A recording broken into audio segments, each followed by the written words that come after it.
ओम नमो भगवते वासुदेवाय नमः। आज का दिन आप सभी के लिए शुभ हो, मंगलमय हो। भगवान की कृपा आप सभी पर सदा सर्वदा बनी रहे। आज के वीडियो में आप सुनेंगे पुरुषोत्तम मास महात्म्य के 12वें अध्याय की कथा। 11वें अध्याय की कथा में आपने सुना कन्या के द्वारा भगवान शिव की पूजा करने पर, भगवान शिव के प्रसन्न होने पर उससे वरदान मांगने को कहा गया।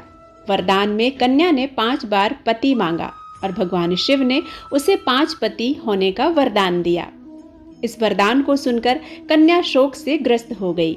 आइए अब इसके आगे की कथा का श्रवण करते हैं। नारद जी बोले, जब भगवान शंकर चले गए तब हे प्रभु, उस बालिका ने शोक कर क्या किया? कृपया आप मुझ विनीत को धर्म सिद्धि के लिए वह संपूर्ण ज्ञान प्रदान कीजिए।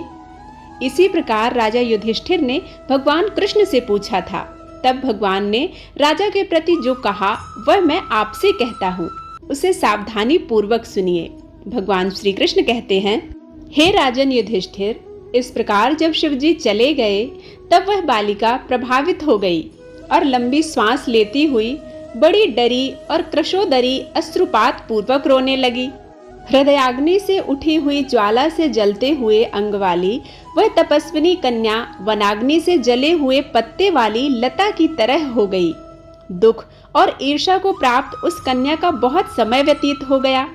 जिस तरह चूहे के बिल में घुसकर आक्रमण करके सर्प उसे वश में कर लेता है, उसी प्रकार उपर्युक्त शोचनीय अवस्था को प्राप्त उस तपस्विनी बाला पर उस प्रभु काल ने आक्रमण कर उसे वश में कर लिया। वर्षा ऋतु में मेघ से घिरे हुए आकाश में बिजली चमक कर जैसे नष्ट हो जाती है, उसी प्रकार तपस्या से जले हुए पाप वाली वह कन्या अपने आश्रम में मर गई। उसी समय धर्मिष्ठ यज्ञसेन नामक राजा ने बड़ी सामग्रियों से युक्त उत्तम यज्ञ किया। उस यज्ञ कुंड से स्वर्ण के समान कांति वाली एक लड़की उत्पन्न हुई। वही कुमारी द्रुपराज की कन्या के नाम से संसार में विख्यात हुई। पहले जो मेधावी ऋषि की कन्या थी, वही सब लोकों में द्रौपदी नाम से प्रसिद्ध हुई। उसी को स्वयंवर में मछली को वेध कर भीष्म, कर्ण आदि बहुत से राजाओं को तृण के समान कर क्षुभित रजमंडल दल में अर्जुन ने पांचाली को पाया था। हे मुनि, वही द्रौपदी दुष्ट दुशासन द्वारा बाल पकड़कर खींची गई थी और उसे हृदय विदीर्ण करने वाले वचन सुनाए गए। पुरुषोत्तम की अवहेलना करने के कारण मैंने भी उसकी उपेक्षा की।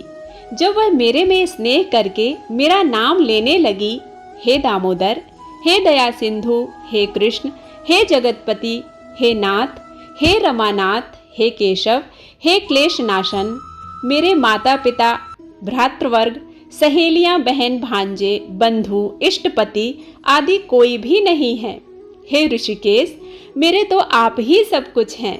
हे गोविंद, हे गोपिका नाथ, दीन बंधु, दया निधे, दुशासन से आक्रमण की गई मुझे क्या आप नहीं जानते? यद्यपि पहली बार पुकारने पर मैंने उसकी ओर ध्यान नहीं दिया था, पर जब दुशासन से पराभूत होकर उसने मेरा पुनः स्मरण किया, तब गरुड़ पर चढ़कर शीघ्र वहां पहुंचकर मैंने, हे राजन, उसे बहुत से वस्त्रों से परिपूर्ण कर दिया। सदा मेरे में स्नेह करने वाली मैं ही हूँ प्राण, जिसके ऐसी सदा मेरे भजन में परायण मेरी अत्यंत प्रिया सती सखी मुझको प्राणों के समान होने पर भी पुरुषोत्तम की अवहेलना करने के कारण उसकी उपेक्षा करनी पड़ी। पुरुषोत्तम का तिरस्कार करने वाले का मैं पतन कर देता हूँ। यह पुरुषोत्तम मुनियों और देवताओं से भी सेव्य है। फिर समस्त कामनाओं को देने वाला यह पुरुषोत्तम मनुष्यों द्वारा तो सेवनीय ही है। इसलिए आगामी पुरुषोत्तम की आराधना करो। 14 वर्ष के संपूर्ण होने पर तुम्हारा कल्याण होगा। हे पांडुनंदन युधिष्ठिर, जिन पुरुषों ने द्रौपदी के बालों को खींचते हुए देखा है, हे महाराज, उनकी स्त्रियों की अलकों को मैं क्रोध से काटूंगा। दुर्योधन आदि राजाओं को यमराज के भवन में पहुंचाऊंगा। बाद में तुम समस्त शत्रुओं का नाश कर राजा बनोगे। ना मुझे लक्ष्मी प्रिय हैं, ना मुझे बलभद्र जी प्रिय हैं, और ना ही मुझे देवी देवकी, और ना ही प्रद्युम्न, ना ही सत्यकी प्रिय हैं। जैसे मुझे मेरे भक्त प्रिय हैं, वैसा कोई प्रिय नहीं है। जिसने मेरे भक्तों को पीड़ित किया उससे मैं सदा पीड़ित रहता हूँ। हे पांडव, उसके समान मेरा अन्य कोई शत्रु नहीं है। उसके अपराध का फल देने वाला यमराज है, क्योंकि वह दुष्ट दंड देने के लिए भी मेरी नजरों के सामने आने के योग्य नहीं है। भगवान श्री नारायण कहते हैं, श्री कृष्ण ने उन पांडुपुत्र युधिष्ठिर आदि को और द्रौपदी को समझाकर द्वारका जाने की इच्छा जताई। श्री कृष्ण कहते हैं, हे राजन, वियोग से व्याकुल द्वारकापुरी को आज मैं निकलूंगा, जहां पर महाभाग वसुदेव जी, हमारे बड़े भाई बलदेव जी, हमारी माता देवी देवकी तथा गद सांब आदि और आहुक आदि यादव रुक्मणी आदि जो स्त्रियां हैं, दर्शन की उत्कंठा वाले, वे सब हमारे आगमन की कामना से टकटकी लगाकर हमारा ही चिंतन करते होंगे। श्री नारायण जी बोले, इस प्रकार कहते हुए देवेश श्री कृष्ण के गमन को जानकर पांडुपुत्र किस प्रकार गदगद कंठ से बोले, जिस प्रकार जल में रहने वालों का जीवन जल है, उसी तरह हम लोगों के जीवन तो आप ही हैं। हे जनार्दन, थोड़े ही दिनों के बाद फिर दर्शन दीजिएगा। पांडवों के नाथ हरि हैं और तीनों लोकों में दूसरा कोई नहीं है, इस प्रकार सामने ही सब लोग कहते हैं, इसलिए हम लोगों की हमेशा रक्षा करें। हे जगदीश्वर, हम लोग आपके हैं, भूलिएगा नहीं। हम लोगों के चित्त रूपी भ्रमरों का जीवन आपका चरण कमल ही है, आप ही हमारे आधार हैं, इसलिए बारंबार हम सब प्रार्थना करते हैं। इन पांडु पुत्रों के निरंतर इस तरह कहते रहने पर श्री कृष्णचंद्र प्रेमानंद में मग्न होकर धीरे धीरे रथ पर सवार होकर पीछे चलने वाले पांडुपुत्रों को लौटाकर द्वारकापुरी को चले गए। श्री नारायण जी बोले, इसके बाद श्री द्वारकानाथ श्री कृष्णचंद्र के द्वारकापुरी जाने पर राजा युधिष्ठिर अपने छोटे भाइयों के साथ तप करते हुए तीर्थों में भ्रमण करने लगे।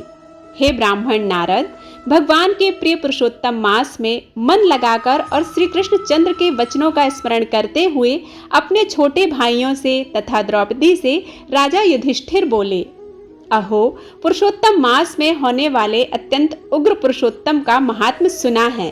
पुरुषोत्तम भगवान के पूजन किए बिना सुख किस तरह मिलेगा। इस भारतवर्ष में वह धन्य है, वह पूज्य है, वही श्रेष्ठ है जो अनेक प्रकार के नियमों से पुरुषोत्तम भगवान का पूजन अर्चन किया करते हैं। इस तरह समस्त तीर्थों में भ्रमण करते हुए पांडुपुत्र पुरुषोत्तम मास के आने पर विधिपूर्वक व्रत करने लगे। हे मुनि नारद, व्रत के अंत में 14 वर्ष के पूर्ण होने पर श्री कृष्ण भगवान की कृपा से अतुल निष्कंटक राज्य को प्राप्त किया। पूर्व काल में सूर्य वंश में होने वाला दृढ़धन्वा नाम का राजा पुरुषोत्तम मास के सेवन से अक्षय लक्ष्मी, पुत्र पौत्रादि सुख और अनेक प्रकार के भोगों को भोग कर योगियों को भी दुर्लभ जो भगवान का वैकुंठ लोक है वहां गया। हे मुनिश्रेष्ठ नारद, इस पुरुषोत्तम मास के अतुल महात्म को करोड़ों कल्प समय मिलने पर भी मैं नहीं कह सकता हूँ, इसे कहने में असमर्थ हूँ। श्री सूत जी महाराज समस्त 88,000 ऋषियों से बोलते हैं, हे विप्र, पुरुषोत्तम मास का महात्म कृष्ण द्वैपायन व्यास जी से मैंने सुना है, तथापि कहने में मैं असमर्थ हूँ। इस पुरुषोत्तम मास के अखिल महात्म को स्वयं नारायण जानते हैं, यह साक्षात वैकुंठवासी श्री भगवान हरि विष्णु जानते हैं। परंतु ब्रह्मादि देवताओं को नमस्कार किए जाने वाले हे चरम पीठ, जिनके ऐसे गौलोकनाथ श्री कृष्णचंद्र भी अपनाए हुए पुरुषोत्तम मास का संपूर्ण महात्म नहीं जानते हैं, तो मनुष्य कहां से जान सकता है। इसके आगे की कथा सुनने के लिए आप आने वाला अध्याय जरूर सुनिएगा। उम्मीद है कि यह वीडियो आप सभी को पसंद आया होगा। यदि पसंद आता है तो प्लीज लाइक करना मत भूलिएगा। चैनल पर पहली बार आए हैं तो इसे सब्सक्राइब भी कीजिएगा और बेल बटन प्रेस कीजिए ताकि नए वीडियोस के नोटिफिकेशन आप तक पहुंच सकें और आप रोज नए वीडियोस का आनंद ले सकें। मिलती हूँ एक नई कथा के साथ, तब तक के लिए जय श्री कृष्णा, राधे राधे।